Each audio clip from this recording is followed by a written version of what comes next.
Monsieur le député, bonjour. Bonjour. À l'heure où l'antiparlementarisme refait florès, est-ce que vous pouvez nous expliquer ce qu'est le travail du député? Je crois effectivement, et vous avez raison, qu'il est important que nos compatriotes sachent ce travail que nous faisons.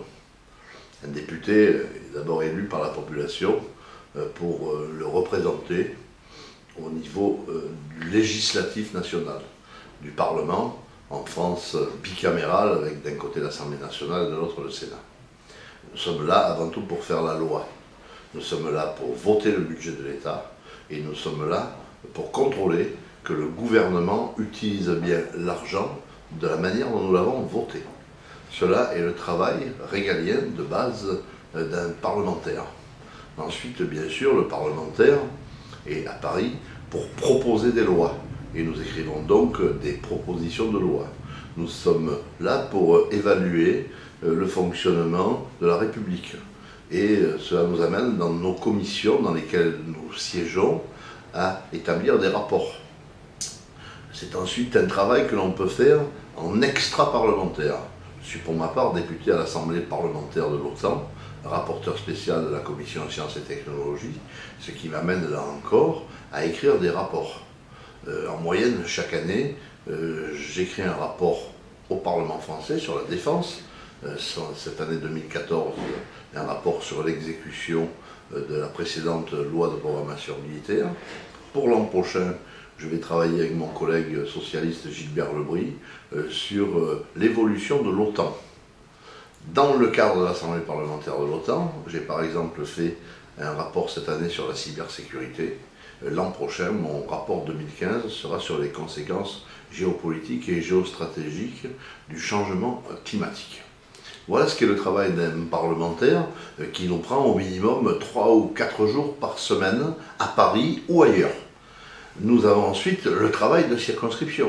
En circonscription, j'ai toujours coutume de dire, comme le disait André Santini, le parlementaire est le dernier contact de celui qui n'en a pas. C'est-à-dire que lorsque on a fait le tour de toutes les institutions, qu'elles soient sociales, qu'elles soient territoriales, on vient voir en dernier recours son député pour trouver un emploi, pour trouver un logement, pour aussi régler des problèmes vis-à-vis des administrations, régler des soucis de mutation professionnelle. Et Dieu sait si Toulon, avec la défense, est un endroit où nous sommes souvent interpellés pour des mutations. C'est aussi, lorsque l'on veut soumettre un dossier au médiateur de la République, on doit contacter son député parce que le passage par le député est dans ce cas-là obligatoire. Cela, les gens ne le savent pas, mais pour vous donner un ordre d'idée, c'est durant une législature de 5 ans, environ 4000 personnes qui viennent nous soumettre 7000 problèmes, et cela a débouché entre 2007 et 2012 par exemple, à l'écriture de 25 000 courriers. Voilà ce qu'est le travail d'un parlementaire. Vous pouvez d'ailleurs vérifier les chiffres de nos activités sur un site internet qui s'appelle nosdéputés.fr et sur lequel vous pourrez contrôler nos présences à Paris, nos présences en commission, nos interventions en commission dans l'hémicycle, le nombre de questions orales ou questions écrites que l'on pose, le nombre de propositions de loi que l'on rédige ou que l'on co-signe et le nombre de rapports que l'on a aussi établis. Tout cela est clair, tout cela est transparent et je crois que c'est très bien ainsi. Mais c'est très loin de l'image que l'on en a, puisqu'en fait on voit les députés principalement à la télé pour les questions au gouvernement. Et vous avez des questions au gouvernement qui est effectivement le seul moment presque de convivialité de l'Assemblée. Au moment des questions au gouvernement, le mardi et le mercredi de 15h à 16h, il n'y a pas d'autre réunion dans l'Assemblée nationale.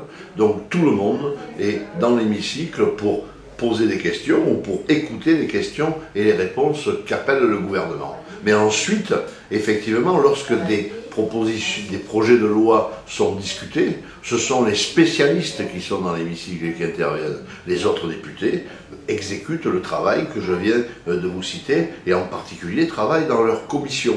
il y a 8 commissions régaliennes à l'Assemblée nationale, 8 commissions permanentes. Chaque député appartient à une commission. Je suis membre de la commission de la défense et des forces armées depuis 2002 et a énormément de travail dans sa commission. Il y a ensuite des projets transversaux. Et nous allons en vivre un au mois de janvier, qui est la fameuse loi Macron, la loi sur la croissance et l'activité. Ce sont 106 articles de loi qui concernent 106 sujets différents. Et donc cette loi n'a pas pu être proposée à une des commissions de l'Assemblée puisqu'elle est totalement transversale. Et donc nous avons mis en place une commission spéciale à laquelle je vais appartenir, puisque mon groupe politique avait 15 députés à désigner, il y avait 45 demandes et j'ai été parmi les 15 qui ont été choisis. Et dans ce cadre de cette loi, c'est cette commission spéciale qui va se réunir du lundi au dimanche à partir du 12 janvier pour la discussion en commission et ensuite dans l'hémicycle à partir du lundi 26 pour l'examen de ce projet de loi qui va nous faire encore là travailler 15 jours ou 3 semaines, jour et nuit. Voilà ce qui est aussi le travail du parlementaire et à ce moment-là, mais ce qui est intéressant aujourd'hui, c'est de constater que de plus en plus, à n'importe quelle heure du jour et de la nuit, beaucoup de nos concitoyens suivent les travaux de l'Assemblée nationale et ils nous le font savoir d'ailleurs, puisqu'ils nous envoient parfois des messages par Facebook ou par Twitter pour nous interroger sur ce qui se passe en direct dans l'hémicycle.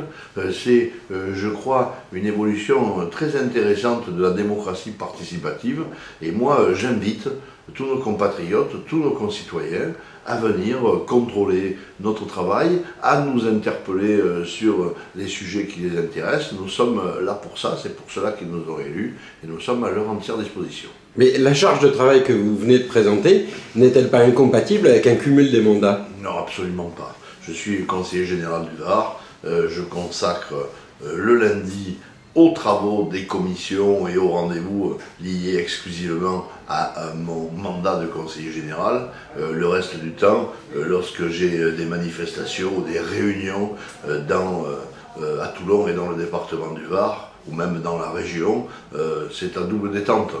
C'est mes 2 mandats que j'exerce directement et au contraire, je crois qu'il est très important pour un élu national d'avoir un mandat local, d'avoir les pieds dans la boue. Si nous avions un mandat unique strict, nous aurions 90% des parlementaires qui seraient des Sciences Po et des énarques, totalement décalés de la réalité, et là je crois que la France s'en porterait très mal. Comment vivez-vous l'image qu'on a aujourd'hui des députés? Vous êtes souvent décrié dans les médias, et au rapport de ce que vous venez de nous présenter, on voit qu'il y a un gros différentiel. Écoutez, je vous remercie d'abord de me donner l'occasion d'expliquer tout cela. Et je crois que si tous les médias faisaient comme vous, les choses là encore se porteraient mieux. Lorsque l'on fait des réunions publiques, lorsque l'on explique notre activité, les gens comprennent.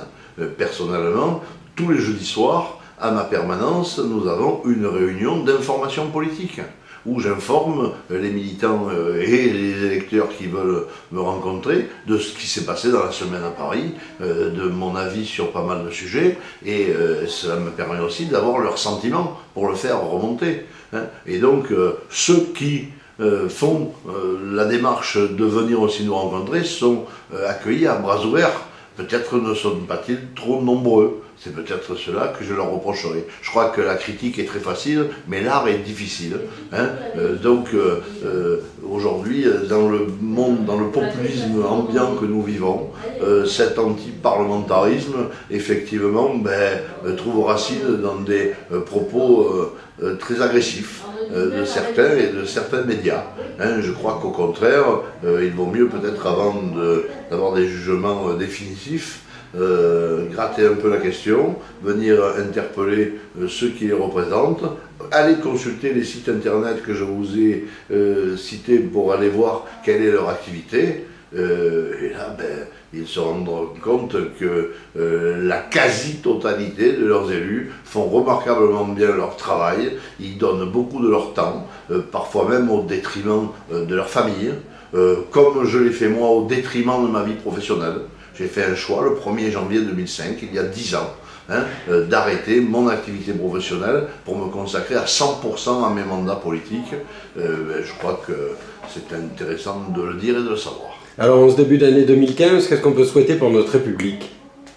Pour notre République, je souhaite bien sûr que les échanges entre tous soient fructueux et non pas simplement dans une opposition réglée comme on le voit aujourd'hui. Et cet antiparlementarisme en fait partie. C'est la suspicion qui est toujours sur des professions décriées. Aujourd'hui, on a un texte de loi sur des professions réglementées qui en montrent certaines d'une manière qui n'est pas la réalité. Il y a ce souci de tout exposer, tout en le faisant dans une grande transparence qui ne dérange pas ceux qui sont honnêtes, ceux qui sont travailleurs et qui peuvent se regarder dans la glace tous les matins. C'est ce que je souhaite pour cette République. Ça fait partie du vivre ensemble. Le vivre ensemble se fait dans le respect, se fait dans la confiance, se fait dans l'échange mutuel. J'espère que 2015 sera l'année du vivre ensemble dans notre République française. Monsieur le député, je vous remercie. Je vous remercie.